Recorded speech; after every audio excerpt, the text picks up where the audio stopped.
धामी मंत्रिमंडल की बैठक खत्म। जनहित से जुड़े कई मुद्दों पर हुई चर्चा। देर शाम तक हो सकता है उम्मीदवारों का ऐलान।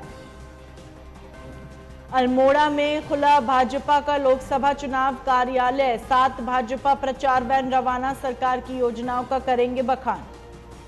हरक सिंह रावत को कांग्रेस हाईकमान ने सौंपी बड़ी जिम्मेदारी। ओडिशा के बनाए गए चुनाव पर्यवेक्षक गतिविधियों की करेंगे निगरानी। उत्तराखंड के कॉर्बेट टाइगर रिजर्व पर विवादों का साया। एनजीटी ने केंद्र और राज्य से मांगा जवाब। संयुक्त ड्राफ्ट बनाने के दिए निर्देश। मासूमों पर पिता को नहीं आया तरस। 3 बच्चों को धर्मशाला में छोड़कर हुआ फरार। पुलिस ने माता पिता को बुलाया थाने।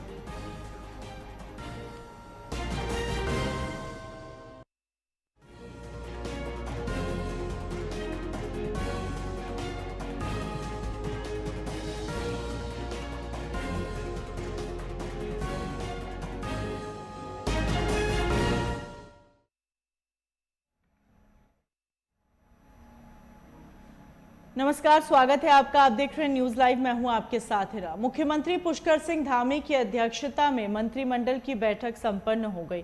सचिवालय में सुबह 11:30 बजे शुरू हुई इस बैठक में कैबिनेट मंत्री प्रेमचंद अग्रवाल, सुबोध उनियाल, रेखा आर्य, गणेश जोशी, सौरभ बहुगुणा और धन सिंह रावत मौजूद रहे। मंत्रिमंडल की बैठक कई मायने में बेहद खास मानी जा रही है, क्योंकि आगामी लोकसभा चुनाव के मद्देनजर मंत्रिमंडल की बैठक में कई महत्वपूर्ण निर्णय लिए गए। दरअसल आगामी लोकसभा चुनाव को लेकर उत्तराखंड सरकार दमखम से तैयारी में जुटी है। मुख्यमंत्री पुष्कर सिंह धामी एक तरफ जहां खुद सभी योजनाओं का लोकार्पण और शिलान्यास कर रहे हैं, वहीं दूसरी ओर युवाओं को नियुक्ति पत्र बांट रहे हैं ताकि लोकसभा चुनाव के मद्देनजर जनता को लुभाया जा सके। ऐसे में कैबिनेट बैठक के दौरान मुख्यमंत्री पुष्कर सिंह धामी जनता से जुड़े तमाम महत्वपूर्ण बिंदुओं पर मुहर लगाई और इसके अलावा धामी मंत्रिमंडल महिला सशक्तिकरण की दिशा में भी कोई बड़ा निर्णय लिया, जिसके तहत एकल महिलाओं को सब्सिडी पर लोन देने संबंधित प्रस्ताव पर मुहर लगाई गई। इसके अलावा आगामी 4 धाम यात्रा को लेकर भी उत्तराखंड सरकार अभी से व्यवस्थाओं को मुकम्मल करने पर जोर दे रही है।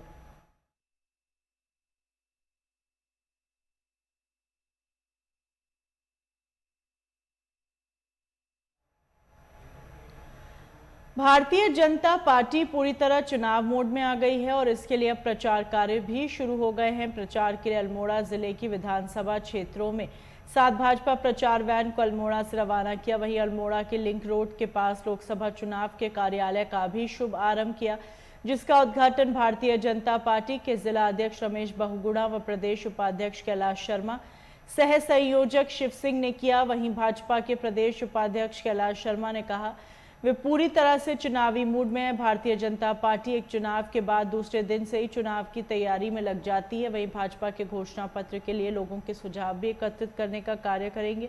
लोकसभा चुनाव के सह संयोजक शिव सिंह ने कहा, एक बार फिर मोदी सरकार का लक्ष्य लेकर भारतीय जनता पार्टी ने आगामी लोकसभा की तैयारी कर ली है। विगत 10 वर्षों के मोदी सरकार के किए गए कार्यों को लेकर कार्यकर्ता आम लोगों के बीच जाने की तैयारी में है। अल्मोड़ा लोकसभा सीट के जो 5 संगठनात्मक जिले अल्मोड़ा, बागेश्वर, रानीखेत, पिथौरागढ़ व चंपावत है, वहीं भाजपा कार्यकर्ता चुनाव को लेकर काफी उत्साहित है। उन्होंने कहा कि पिछला चुनाव उन्होंने 2.5 लाख वोटों से जीता था और इस बार इसी चुनाव को 5 लाख वोटों से जीतेंगे।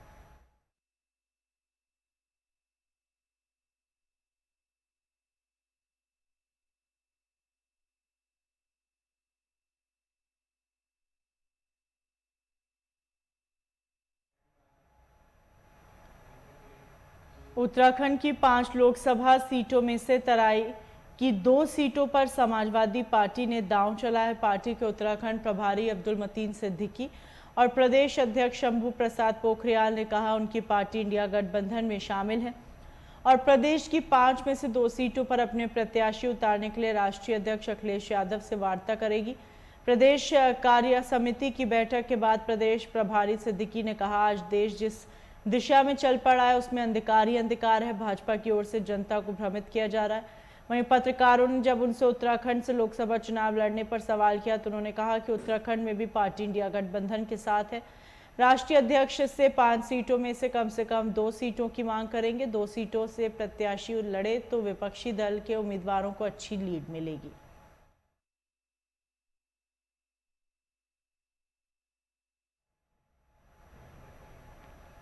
उत्तराखंड में शासन ने आउट ऑफ टर्न नियुक्ति योजना के तहत 27 खिलाड़ियों को विभिन्न विभागों में सेवा योजित कर दिया। इन सभी चयनित अभ्यर्थियों को मुख्यमंत्री पुष्कर सिंह धामी व खेल मंत्री रेखा आर्य ने नियुक्ति पत्र वितरित किया। सीएम धामी ने अपने संबोधन में कहा, जब उन्होंने मुख्यमंत्री के रूप में काम करना शुरू किया तो उन्होंने प्रतिज्ञा की थी कि वे रिक्त सरकारी पदों को पारदर्शिता के साथ भरेंगे और पिछले 3 महीने में सरकार ने 5000 नियुक्ति पत्र वितरित किए। कि मैं एक बात और आज कहना चाहता हूं कि हमने तय किया था, मैंने जब 4 जुलाई 2021 को मुख्य सेवक के रूप में ये दायित्व पर काम करना शुरू किया था, उसी समय से मैंने तय किया था, संकल्प लिया था कि जितनी भी सरकारी हमारे पद रिक्त हैं उन सभी सरकारी पदों को भरेंगे और पारदर्शिता के साथ भरेंगे। बीच में कुछ रुकावटें भी आई, कुछ चैलेंजेस भी हमारे सामने खड़े हुए, लेकिन हम उसमें कतई भी रुके नहीं, कतई भी झुके नहीं और लगातार हमने कदम आगे बढ़ाए। उसी का परिणाम है कि आज इतनी बड़ी संख्या में नियुक्ति पत्र प्राप्त हो रहे हैं।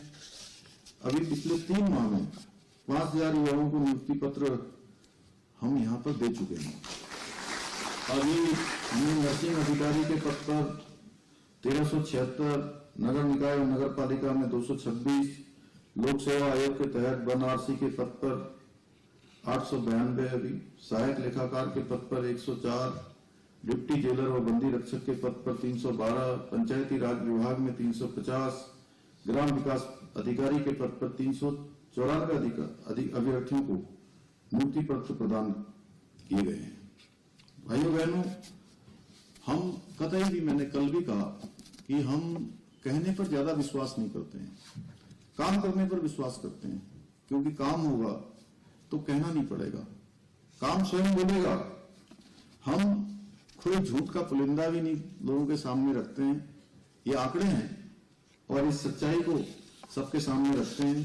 और ये 3 महीने के आंकड़े मैंने आप सब लोगों के बीच में जो रखे हैं, यदि मैं 2.5 साल की बात करूं तो आंकड़ा लगभग 20,000 से भी अधिक बैठेगा। ये इसलिए संभव हो सका जिसके बारे में गणेश जोशी जी ने कहा, अभी हमने नकल का अध्यादेश लाए और नकल माफियाओं की कमर तोड़ने का हमने काम किया। हमने संकल्प लिया था कि नियुक्ति प्रक्रिया बिल्कुल शुचिता के साथ होनी चाहिए, पारदर्शिता के साथ होनी चाहिए। जो योग्य हैं, जिनके अंदर योग्यता, प्रतिभा, क्षमता है, उन्हीं को अवसर मिलना चाहिए। और यह भी हमारा संकल्प था और ये संकल्प भी पूरा हुआ। भर्ती प्रक्रिया को रोकना एक नौजवान युवाओं के साथ बहुत बड़ा खिलवाड़ था। उनका करियर भी खराब हो रहा था, उनका समय भी खराब हो रहा था और हमने तय किया कि जो भी इस प्रक्रिया में बाधक बनेगा उसके खिलाफ कार्रवाई करेंगे। जो भी हमारे नौजवानों के साथ, युवाओं के साथ, उनके भविष्य के साथ खिलवाड़ करेगा, हम जीरो टॉलरेंस नीति के विरुद्ध, नीति के तहत उनके ऊपर कठोर कार्रवाई करेंगे।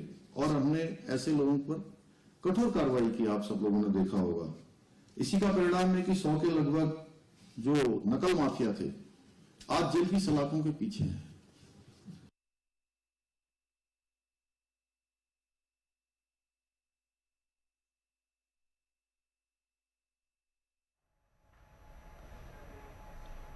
उत्तराखंड के थराली में चल रहे बनियात महोत्सव में हजारों की संख्या में श्रद्धालुओं का सैलाब उमड़ पड़ा और मां नैनी देवी के दर्शन पूजन कर आशीर्वाद प्राप्त किया। इस दौरान ब्रह्मतोली में अनुष्ठानियों द्वारा यज्ञ कुंड में हवन करने, यज्ञ पुरुष के दर्शन तथा सीरा बटाई का कार्य जारी रहा, जिसमें श्रद्धालुओं ने भी अपनी भागीदारी दिखाई। और वहीं इस महोत्सव में 54 फीट लंबे आकार के बनाए गए नाग देवता आकर्षण का केंद्र रहे। नाग देवता को विसर्जित करने की रस्म पूरी होने के बाद नैनी देवी ने ब्रह्मतोली के लिए प्रस्थान किया।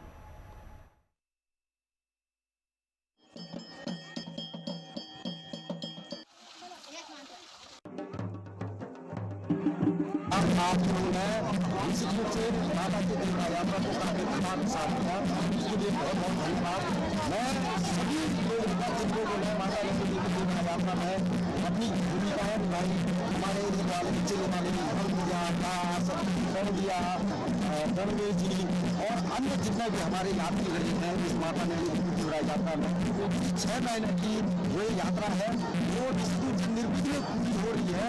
इसके लिए मैं पूरी समिति को कलाकारों को ग्यारह इस चीज की बधाई देता हूँ कि आप लोगों के सहयोग के द्वारा ये कार्य जो है पूरा हो सका है और आप लोगों ने जिस पवित्र भावनाओं पर सहयोग के साथ माता नैनी देवी की यात्रा को सुगम कराने में आप सभी लोगों ने अपनी अपनी भूमिकाएं निभाई। जिन जिन गाँवों में हम माता नैनी देवी का देवरा यात्रा लेके गए हैं मैं उन सभी ग्रामवासियों को बधाई देता हूँ कि उन लोगों ने जिस प्रकार से माता का स्वागत किया, जिस पवित्र भावनाओं पर सहयोग के साथ माता को अपने गाँव में विराजमान किया, माता की विदाई की। आज जो है निर्विघ्नता पूर्वक हमारा जो यज्ञ है वो कल पूरा हो जाएगा और निश्चित रूप से हमारे गाँव में हमारे सभी कार्यकर्ता, हमारी पूरी समिति, जितने भी लोग इस कार्यक्रम से जुड़े हुए थे जिन्होंने 45 सोशल मीडिया को सहयोग दिया है सभी लोगों को, बल्कि इस माता नैनी देवी देवरा यात्रा में शामिल हुए हैं, इस महत्वपूर्ण बंधार कार्यक्रम में जितने लोग शामिल हुए हैं मैं माता से प्रार्थना करूंगा कि माता सभी लोगों की मनोकामनाएं पूर्ण करे। हमको नैनी माता से माँ का जागरण हुआ, अभी अमल हुआ और उसके बाद अभी माँ जो है नाग नचने के लिए जो है कल से खाना जिसको कहा जाता है भैया के पीरियड में हम लोग जाते हैं, वहाँ से जो है नहाते नारायण भगवान बनता है और वो नाग को नच करके आगे ले जाते हैं 10 माला में, वहाँ पर एक राउंड को जोड़ा जाता है और वहीं से टिकट हो जाते हैं। एक प्रकार से बच्चे को खाते हैं वंश का भर्ती करने के लिए कार्य किया जाता है और कल जो है समापन है वहाँ का जो है लोग यंत्र ये सब रात को मिल जाएंगे जो यहाँ पर वहाँ एक बार बंद रहेगा, लोग कोठे रहेंगे और यज्ञ पुरुष रहेगा, वैदिक जागरण होगा, उसके बाद हवन होगा, पूरा आहुति होगी, पूरा आहुति के बाद यज्ञ पुरुष को जो है विसर्जन किया जाएगा उसी यज्ञ कुंड में और उसके बाद गीतों के साथ जो है माँ एक गीतों के साथ कोठे में चारों तरफ से एरोला चिल्लाने और गीत गाते गाते भ्रमण करेंगे। 9 नागी माता ये है, ना कन्या इनको कहते हैं, वासुकी नाग इनके पिता है, माता दुर्गा इनकी माँ है, ये नागलोक में रहती है। एक बार सतयुग में यज्ञ हुआ देवताओं का, उनको कुछ कन्याएं मिली, कन्या पूजने के लिए नहीं मिली, तो वो गुरु वशिष्ठ को कहते हैं जाओ कहीं से कन्या ले आओ, तो वो आते हैं भावड़ा ऋषि के नाम से जिनको भावड़ा हजाज कहा जाता है। उनके जजमान थे वसुदेव वासुकी नाग, वो नाग लोग ले आते थे, उनके लोग कन्याएं हैं और उन कन्याओं को ले आते हैं, उनका यज्ञ समाप्त हुआ, उनको वापस भेजने के बाद को लोग के जब आते हैं तो ध्यान में वो इसी ध्यान में रह जाते हैं। एक बटवारा जो है वो शाहरुख नाम का अपने बच्चे चला रहा था, उसके 9 लड़के थे जवान, उसने 9 कन्याओं उसने कहा उसको ये नहीं सोचा कि ना कन्याएं हैं ये कन्याएं हैं, उसको सोचा ये साधक कन्याएं हैं, क्यों ना मैं इनको ले जाऊँ और बहुमत बना हूँ। इसलिए धोखा जो उड़ने का धोखा होगा एक वो उनको बल भयेगा, वो किधर हो गई वहां से।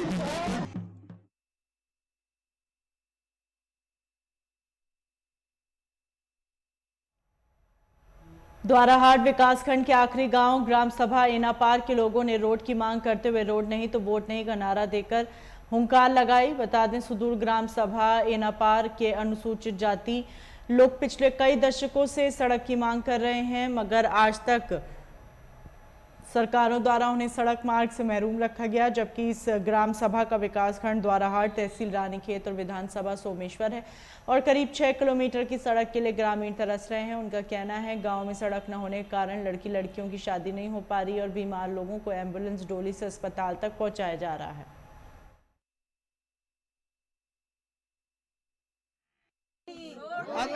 सर हमें ये है कि हमें तो जो पहले मेन तो है सड़क की सुविधा में देना चाहिए। यहाँ पे ऐसा है जितनी भी औरतें हैं, बूढ़ी औरतें हैं और बच्चे चाहे जो भी है, गर्भवती महिलाएं हैं, उनको जाने की बहुत ही दिक्कत है और हमें खुद हमको भी जाने में चाहे दिखने में ठीक है पर हमको भी जाने में बहुत दिक्कत है। तो इसीलिए मुझे सड़क चाहिए और यहाँ पे बहुत इतनी समस्या है कि हर कोई वो हम लोग के बीमार होते हैं, बच्चे होते हैं, वो बूढ़े होते हैं, उन्हें जो डेली में लगाना पड़ता है। ऐसे यहाँ सड़क से मतलब एला से जितना रोड से मतलब इतनी दिक्कत है कि लोग आज जो जाते हैं वहाँ डेली लेके आते हैं, फिर उन्हें ले जाते हैं, वहाँ जाने का तो उनका मतलब ये नहीं है कि वो वापस आए या नहीं आए, कोई पता नहीं रहता है।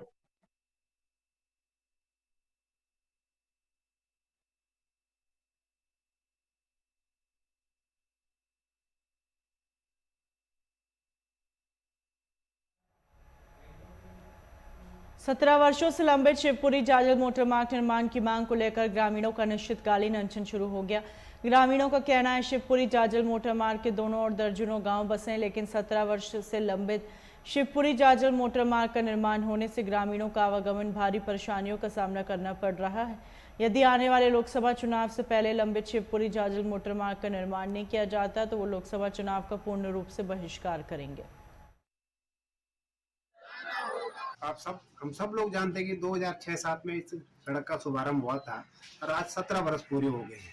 और 17 वर्ष पूरे होने के बावजूद भी आज भी ये सड़क का बीच का जो 7-8 किलोमीटर का हिस्सा वो शेष है और लगभग पिछले 12 सालों से सड़क पे काम हुआ भी नहीं। और इस सड़क से हमारे छोटे छोटे कस्बे हाटसेरा हो गया, ब्यासी हो गया, भगोड़ी हो गया, बटन हो गया, पुनकटू हो गया, रोंजेली हो गया, तमाम छोटे छोटे कस्बे लाभान्वित होंगे। और इससे एक और खासियत होगी, अगर ये सड़क डेवलप होती है, सड़क पूरी होती है हिमन नदी के कारण यह हमारे लोगों को रोजगार भी मिलेगा, क्योंकि हमारा पर्यटक नीचे तक आता है शिवपुरी तक। अगर ये सड़क बन जाती है तो निश्चित रूप से पर्यटक ऊपर भी आएगा और इस सड़क से जब पर्यटक ऊपर आएगा तो पूरे टिहरी को फायदा मिलेगा। लेकिन ये सड़क आज तक पूरी नहीं हो पाई। हमने कई बार सांसदों से, विधायक से, जब खुद जिला पंचायत सदस्य था तो मैंने इसकी मांग को बार बार उठाया। यहाँ तक कि हमने यहाँ से PWD को लेकर यहाँ से शिवपुरी तक पैदल सर्वे भी करा था जा करके, लेकिन आज भी ढाके 3 पाते। डबल इंजन की सरकार है लेकिन कुछ नहीं हो पा रहा है। इसलिए मजबूरन हम जनता की पीड़ा को मानकर, और जनता ने कहा है कि अब अनिश्चितकालीन आंदोलन इसके लिए चलाएंगे। यहाँ से दर्जनों भर गाँव इससे लाभान्वित होंगे और विश्व विख्यात जो टिहरी डैम और अंतर्राष्ट्रीय राफ्टिंग केंद्र गंगा जी शिवपुरी को जोड़ती हेमल नदी पर जो दोनों छोर गांव बसे हुए हैं, इन लोगों की मौलिक आवश्यकता है शिवपुरी जाजल मोटर मार्ग। शिवपुरी जाजल मोटर मार्ग की टोटल दूरी 23 किलोमीटर है और ये दोनों छोर से 16 किलोमीटर निर्माण की जा चुकी है, जो बहुत वर्ष हो चुके हैं। शिवपुरी से दौड़ेगला तक 10 किलोमीटर और जाजल से ब्यासी तक जो है 6 किलोमीटर लगभग इसका निर्माण किया जा चुका है। और बीच का जो पोर्शन मात्र 7 किलोमीटर है, इसको अभी वर्षों से इसको लंबित किया हुआ है। और हमारे स्थानीय जनप्रतिनिधि, सांसद महोदय और विभाग के पास हम अनेक चक्कर बहुत सारी रिक्वेस्ट बार बार कर चुके हैं, लेकिन इसमें कोई सुनाई नहीं की जा रही है। और पर्यावरण मंत्रालय क्षेत्रीय कार्यालय देहरादून जो हर बार इसको निरस्त किया जा रहा है, तो ये बड़ा दुर्भाग्यपूर्ण है। मैं सरकार से ये भी अनुरोध करूँगी, हमारी सरकार चांद पे पहुंचने की बात करती है, चांद का मतलब कि हम आज चांद पे, ये बहुत अच्छी बात है, लेकिन हमारी जो मौलिक आवश्यकता शिवपुरी जाजल मोटर मार्ग का 7 किलोमीटर का आज की आज़ादी के 75 वर्षों के बाद इसका निर्माण न किया, इतना बड़ा दुर्भाग्यपूर्ण है। तो वो हमारी मौलिक आवश्यकता हम लोगों को अभी तक नहीं मिल पाई है। तो चांद पे पहुंचने का हमारे लिए उसको कोई इतना विशेष महत्व नहीं है। तो मैं सरकार से अनुरोध करूंगा, ऐसे निकम्मे जनप्रतिनिधियों और ऐसे विभाग को या ऐसे पर्यावरण मंत्रालय के निकम्मे अधिकारियों को यहाँ से कान पकड़ के निकाल देना चाहिए और तुरंत 7 किलोमीटर मार्ग का जो इतने सर्वाधिक विकास मोटर मार्ग है शिवपुरी जाजल मोटर मार्ग, ये राजशाही समय से ऐतिहासिक मोटर मार्ग के रूप में जानी जाएगी। कृपया इसको शीघ्र निर्माण किया जाए। सजवान, मैं ग्राम सभा रोंदेली से हूँ और आज यहाँ पे आप देख रहे हैं जो इतनी बड़ी शक्ति में मात्रा में मात्रा शक्ति आई हुई है, क्षेत्रीय लोग आए हुए हैं, पट्टी, कुजड़ी, दमांशु, दोगी, 3-4 पट्टियों के लोगों का आज पहले दिन आंदोलन में इतना जन समर्थन मिल रहा है और कुछ नेता लोग भी हमारे साथ आए हुए हैं, अच्छा सहयोग मिल रहा है। तो ये अनशन, कर्मिक अनशन जारी रहेगा और अगर सरकार इस लोकसभा चुनाव से पहले हमारी मांग नहीं मानती, इस 7 किलोमीटर के टुकड़े को पूरा नहीं करवाती, तो लोकसभा चुनाव का पूर्ण बहिष्कार किया जाएगा। और कल से इस आंदोलन में, इस धरना स्थल में बहुत से लोग पहुंचेंगे, सबका समर्थन लिया जाएगा, सबका सम्मान किया जाएगा और जितने लोगों की राय मशवरी होगी उसमें पूरे लाभान्वित जितने होंगे हमारे जाजल शिवपुरी मोटर मार्ग से, सब लोग चुनाव बहिष्कार करेंगे लोकसभा चुनाव।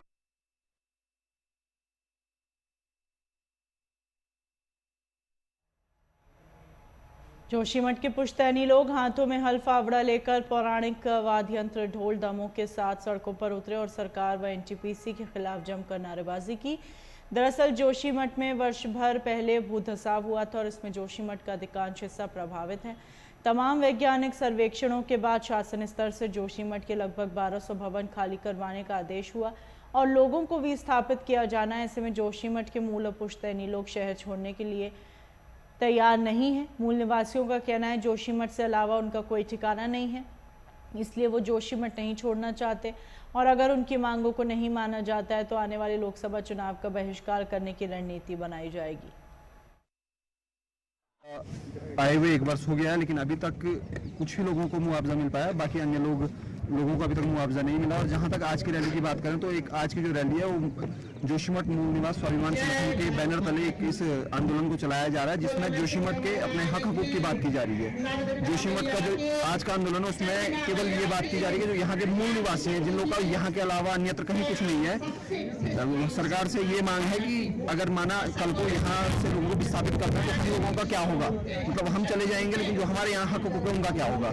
तो हमारी एक मांग तो पहले ये है कि हम लोग को जोशीमठ के ही नजदीक कहीं पे अगर विस्थापन ही करना है तो जोशीमठ के नजदीक में जहाँ विस्थापन किया जाए, जहाँ से हम अपने अन्य जो जोशीमठ में क्रियाकलापों को साथ साथ उनका निष्पादन किया जा सके।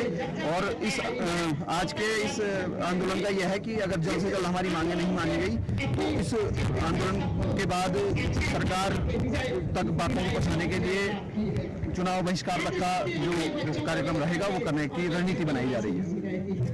कुछ रिजल्ट आए लेकिन अनुकूल रिजल्ट कुछ भी नहीं आया। हम चाहते हैं सरकार यथाशीघ्र हमारी सुने। हम मूल निवासी हैं, हमारी जाया भिक्षा से लेके और मारवाड़ी से लेके और तक की थोड़ी थोड़ी जमीन सब जगह है, इसका कोई हिसाब नहीं आया है, न जमीन के रेट आए हैं। और साथ ही हम लोग नहीं जाना चाहते हैं, एक ही बात है, हम नहीं जाना चाहते हैं। हम किधर रहें, कहाँ रहें, सुरक्षित जमीनें तो हमें बताई जाए और साथ ही हमारी आजीविका का क्या होगा, हम खाएंगे क्या, सब समस्याएं हमारे पास हैं। और हम सरकार से निवेदन करते हैं हमारी मांगे माने, न माने तो हो सकता है लोकसभा चुनाव में पूरा जश्न बहिष्कार करें, यहाँ विचार कर रहे हैं।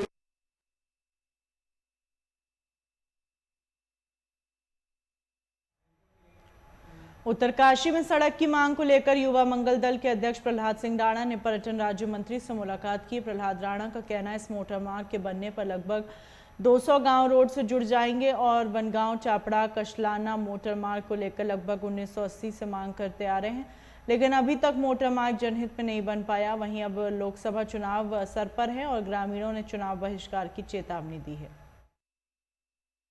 मजबूरी हो भारत माता की। मैं आपके चैनल के माध्यम से 2 घाटियों की आवाज को उठा रहा हूं और मेरा कहना यह है कि आज हमारी बनगांव कशलाना मोटर संघर्ष समिति का गठन किया गया, जिसमें यह निर्णय हुआ है कि ये जो 2 पट्टियों की जो आवाज है, ये जो घाटी है जिसमें आपस में रिश्ते नाते हैं एक दूसरे के, जब कोई एक घाटी से शादी ब्याह होता है तो लोग पैदल जाते हैं, कई काफी दिक्कतें होती है। तो इस समस्या का समाधान के लिए आज समिति गठित की गई और हमारी मांग यही है शासन प्रशासन से कि हमारी मांग जल्द से जल्द पूरी की जाए। अगर हमारी मांग पूरी ना हुई तो हम आंदोलन करेंगे और उग्र आंदोलन करेंगे और लोकसभा चुनाव का भी बहिष्कार करेंगे। धन्यवाद। माता की आज खुलाओ, अभी खुलाओ। क्या करूं फिर बैठे तो फिर दिक्कत होती। टिहरी पुलिस और सीआईयू की टीम को बड़ी सफलता मिली। साईं मंदिर का ताला तोड़कर चोरी करने वाले 3 शातिर चोरों को गिरफ्तार किया गया। वहीं आरोपी के कब्जे से 17 किलो का सिंहासन और छत्र बरामद किए गए हैं। एसएसपी नवनीत सिंह ने बताया बीते 6 मार्च को शिवपुरी के भगला गांव में साईं मंदिर का ताला तोड़कर चांदी का सिंहासन और छत्र चोरी कर दिए गए थे। शिकायत पर पुलिस ने आसपास के सीसीटीवी और स्थानीय लोगों से पूछताछ की और कड़ी मशक्कत के बाद चोरों को गिरफ्तार किया। इन आरोपियों पर अलग अलग थाने में 18 ज्यादा आपराधिक मुकदमे दर्ज हैं और पहले भी जेल जा चुके हैं। ये टिपिकल मंदिरों में और गुरुद्वारों में ही चोरी करता है और इसका जो लीडर है कुलवंत सिंह, इस पे ऑलरेडी 17 मुकदमे हैं और ये 18वां मुकदमा होगा जो हमारे यहाँ कायम हो रहा है। इन्होंने जो हमारे बड़े मंदिर हैं कोटद्वार में, देहरादून में, हरियाणा में, दिल्ली में, पंजाब में भी चोरियाँ करी हैं। और इसमें ये तीनों अभियुक्त जिन्होंने इस चोरी की घटना को अंजाम दिया था, इन तीनों की अरेस्टिंग वर्क की है और लगभग 100% इसमें रिकवरी है। लगभग 17 किलो चांदी जो चोरी हुई थी, जिसमें कि चांदी का छत्र है, सिंहासन है और जो चांदी का जितनी भी नक्काशी मंदिर में रखी थी 17 केजी करीब वेट है चांदी का, वो इसमें बरामद हुआ है। और इसमें थाना मुनिकीरेती और CIU इन्होंने मिलकर काम किया और बहुत अच्छा इसमें वर्कआउट है। और इसमें मेरी तरफ से 2500 और IG सर की तरफ से 5000 के इनाम की घोषणा की गई है। और जो इसमें अभियुक्त हैं इनके खिलाफ गैंगस्टर की कार्रवाई भी हम लोग कर रहे हैं। सर, सोशल मीडिया से इन्हें जानकारी मिली थी, इसके बारे में इनका काम करने का तरीका यही है, जैसे मैंने बताया कि मंदिरों और गुरुद्वारों में चोरी करते हैं तो पहले ये YouTube और Google के माध्यम से रेकी करते हैं कि किस मंदिर में किस प्रकार का आभूषण या कीमती जो धातु है वो नक्काशी जो करी गई है उसकी जानकारी लेते हैं और फिर उस स्थान की रेकी करते हैं और फाइनली फिर एक दिन चिन्हित करके उसमें ये लोग चोरी करते हैं।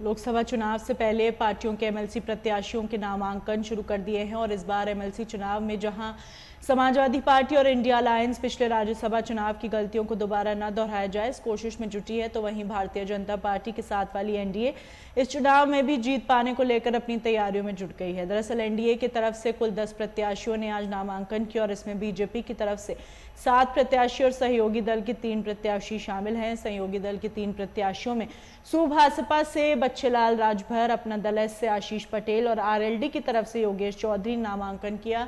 वहीं समाजवादी पार्टी की तरफ से आलोक कुमार शाक्य, किरण पाल कश्यप और बसपा छोड़कर सपा में आए शाह आलम उर्फ गुड्डू जमाली नामांकन कर सकते हैं।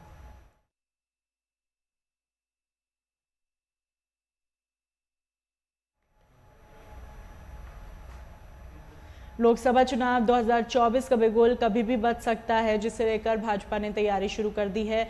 PM मोदी ने हाल ही में वाराणसी और आजमगढ़ का दौरा करके उत्तर प्रदेश में चुनावी बिगुल फूंक दिया है। वाराणसी में रोड शो और आजमगढ़ में एयरपोर्ट समेत हजारों करोड़ों की सौगात देकर PM मोदी ने विपक्ष पर भी निशाना साधा, लेकिन अब भाजपा अपनी योजनाओं के अलावा लोगों तक पहुंचने के लिए और भी तरीके अपना रही है। इस क्रम में डिजिटल पेमेंट को बढ़ावा देने के लिए प्रधानमंत्री मोदी ने प्लान के तहत भाजपा PM मोदी की खास टोपियां गांव-गांव शहर बेचने के लिए तैयार है, जिसके लिए डिजिटल पेमेंट को माध्यम बनाया गया, जिसे माइक्रो डोनेशन का नाम दिया गया। और इस बारे में भारतीय जनता पार्टी के वाराणसी जिला उपाध्यक्ष प्रभात कुमार सिंह ने बताया, Bharatiya Janata party micro donation camp के रूप में घर घर तक पहुंचने के लिए डिजिटल पेमेंट का रास्ता अपना रही है, क्योंकि प्रधानमंत्री बार बार डिजिटल पेमेंट को बढ़ावा देने की बात करते हैं, इसलिए उनके संसदीय क्षेत्र वाराणसी से इस अभियान की शुरुआत की गई।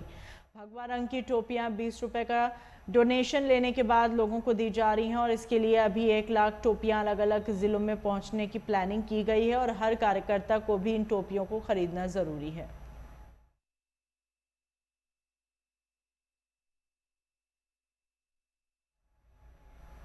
मुख्यमंत्री योगी ने कुशीनगर सहित पूरे पूर्वांचल को सौगात दी। मुख्यमंत्री योगी ने 435 करोड़ की लागत से बनने वाले महात्मा बुद्ध कृषि एवं प्रौद्योगिकी विश्वविद्यालय का वैदिक मंत्रोच्चार के बीच भूमि पूजन करके शिलान्यास किया और इस दौरान उन्होंने प्रदेश के 25 जिलों के 49 विकास खंडों में बनकर तैयार कृषि कल्याण केंद्र का वर्चुअल लोकार्पण किया।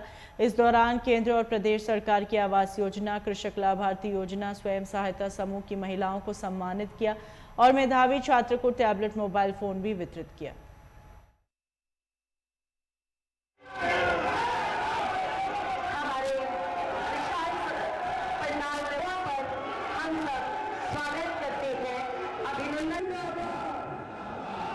देखिए, 8 महीने से हम लोगों ने कार्यकाल शपथ लिया, उसके बाद से माननीय विधायक जी के नेतृत्व में कोई ऐसा काम हम लोग लेके गए और ऐसा नहीं है कि कोई भी काम नहीं हुआ और सर्वाधिक धन भी आ रही है।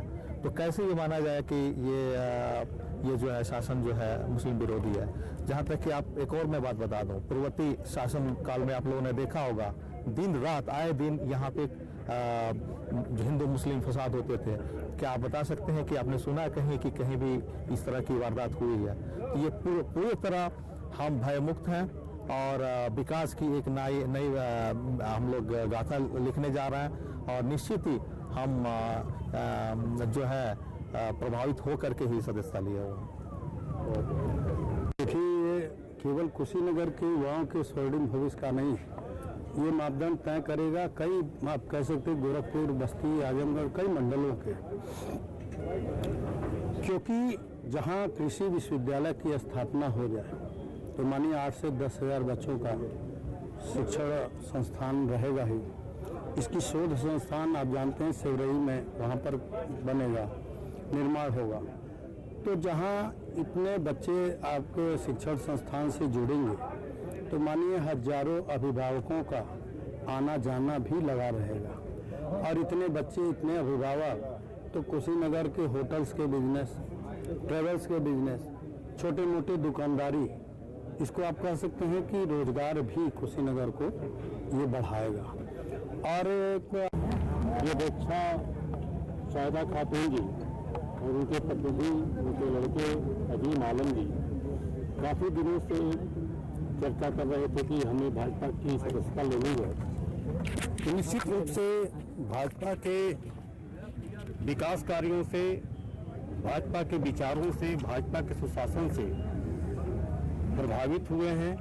और आज हजारों की संख्या में बहुत सारे ग्राम प्रधान थे, बीडीसी थे, बहुत सारे सभासद थे उस नगर पंचायत के, सब लोगों ने एक साथ इनके नेतृत्व में भाजपा की सदस्यता ग्रहण की है।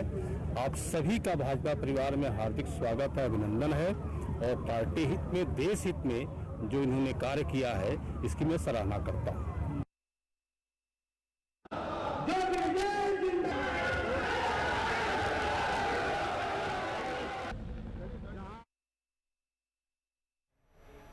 भाजपा से टिकट मिलने के बाद आज सांसद संगम लाल गुप्ता प्रतापगढ़ पहुंचे, जहां रायबरेली बॉर्डर पर कार्यकर्ताओं ने गर्मजोशी के साथ उनका स्वागत किया। और इस दौरान सांसद संगम लाल गुप्ता मीडिया से रूबरू होते हुए उन्होंने कहा, आज प्रधानमंत्री मोदी और सीएम योगी के नेतृत्व में लगातार देश का विकास हो रहा है। टिकट मिलने पर उन्होंने पीएम मोदी और भाजपा नेतृत्व के प्रति आभार जताया।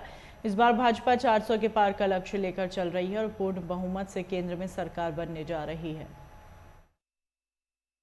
इस नेतृत्व का मैं धन्यवाद ज्ञापित करता हूं और हमारी क्षेत्र की 2-3 जनता को चरण छूकर मैं प्रणाम करता हूं और अपने कार्यकर्ताओं को मैं उनका भी चरण छूकर प्रणाम करता हूं कि आज जिस जोश के साथ उनका हमारे आगमन पर कार्यकर्ताओं द्वारा हमें स्वागत किया जा रहा है, मैं उनका जो स्वागत है, जो कार्यकर्ता का स्वागत है,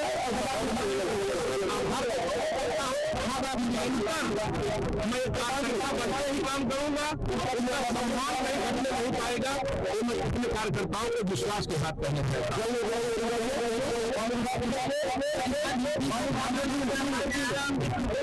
मोदी का ही परिवार है। जो देख रहे कार्यकर्ता मोदी का परिवार है, जनता मोदी का परिवार है। 140 करोड़ की जनता वो मोदी की ही परिवार है और मोदी के परिवार का ही नतीजा है कि आज जिस तरीके से उनका परिवार हमारा स्वागत कर रहा है, मैं उस स्वागत से धन्य हो गया हूँ। संगम लाल गुप्ता का परिवार है, मोदी जी का परिवार है और संगम लाल खुद भी मोदी जी के परिवार है। कार्यकर्ताओं को बहुत बहुत धन्यवाद दे रहा हूँ।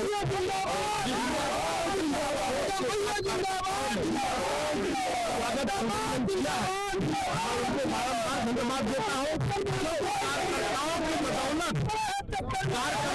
बदौलत ही मैं विधायक बना, सांसद बना। शीर्ष नेतृत्व ने हमारे ऊपर भरोसा जताया, इसके लिए बारम्बार कार्यकर्ताओं को हृदय की गहराइयों से मैं स्वागत कर रहा हूँ। देखिए, हर दल है, कोई न कोई उनका प्रत्याशी लड़ेगा, मगर उत्तर प्रदेश में 80 की 80 सीट भारतीय जनता पार्टी जीतने जा रही है। कार्यकर्ताओं में जो जोश आपने देखा, इतना बड़ा हुजूम आपने देखा, तो इसका नतीजा है कि उत्तर प्रदेश में, पूरे देश में राम राज्य है और मोदी जी का परिवार मोदी जी को दोबारा प्रधानमंत्री बनाने के लिए बिल्कुल इंतजार कर रही है।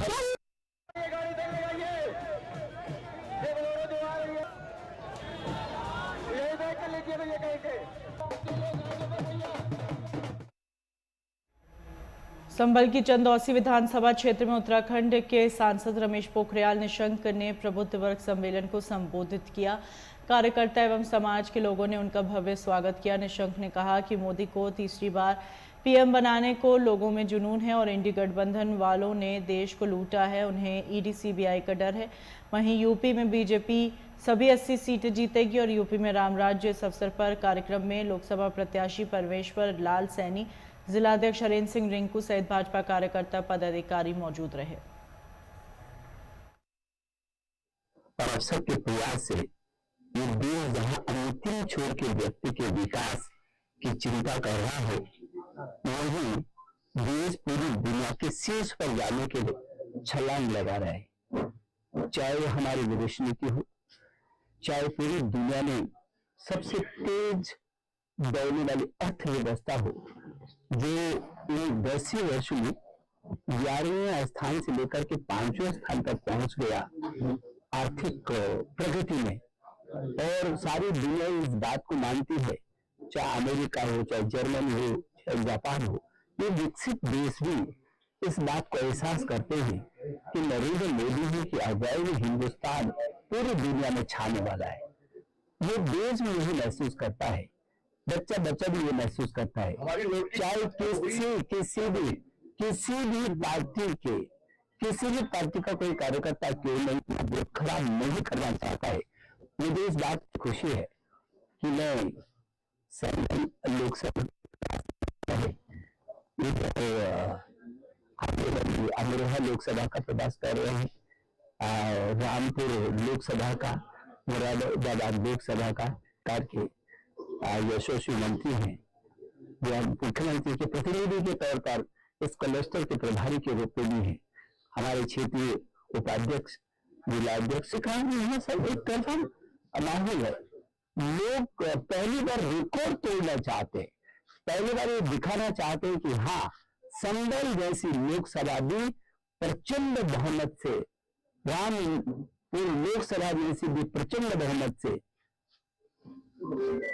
और अमरोहा लोकसभा प्रचंड बहुमत से, और मुरादाबाद लोकसभा प्रचंड बहुमत से इस क्षेत्र की जनता जिता करके भेज रही है।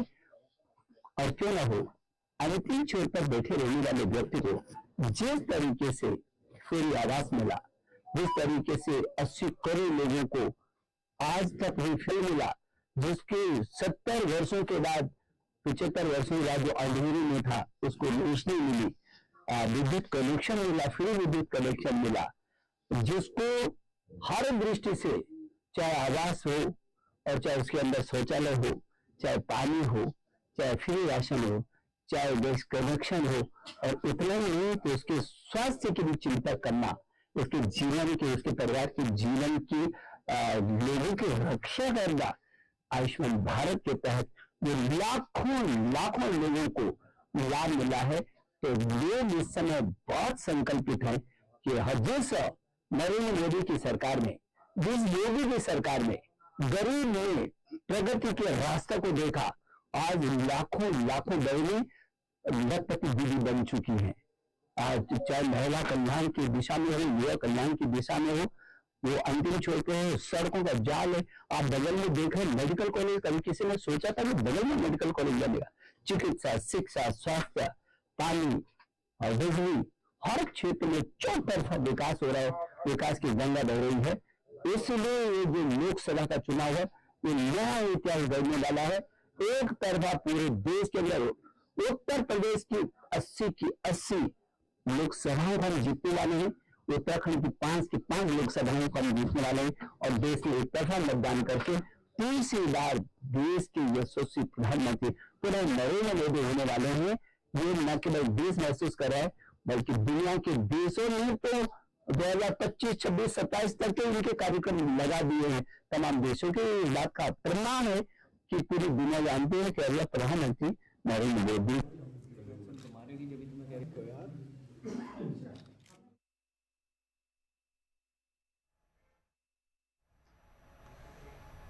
फर्रुखाबाद जिले में इंडी गठबंधन में फर्रुखाबाद लोकसभा क्षेत्र की सीट सपा के खाते में जाने के बाद से ही पूर्व विदेश मंत्री सलमान खुर्शीद के तेवर बदल गए। सपा प्रत्याशी ने गत सप्ताह दिल्ली में पूर्व प्रदेश मंत्री से भेंट की है, उसका कोई खास असर पड़ता नहीं दिख रहा। पूर्व प्रदेश मंत्री को फर्रुखाबाद से चुनाव लड़ाने की पैरवी भी कर चुके हैं। जमीयत उलेमाए हिंद के अध्यक्ष के पत्र को भी सपा ने नजरअंदाज कर दिया और इसी के बाद इंडी गठबंधन सक्रिय हो गया। संगठन की बैठक में जमीयते उलेमाए हिंद ने गठबंधन के बाद भी जारी प्रत्याशी की सूची मुस्लिम प्रत्याशियों के कम होने पर भी चिंता जताई है।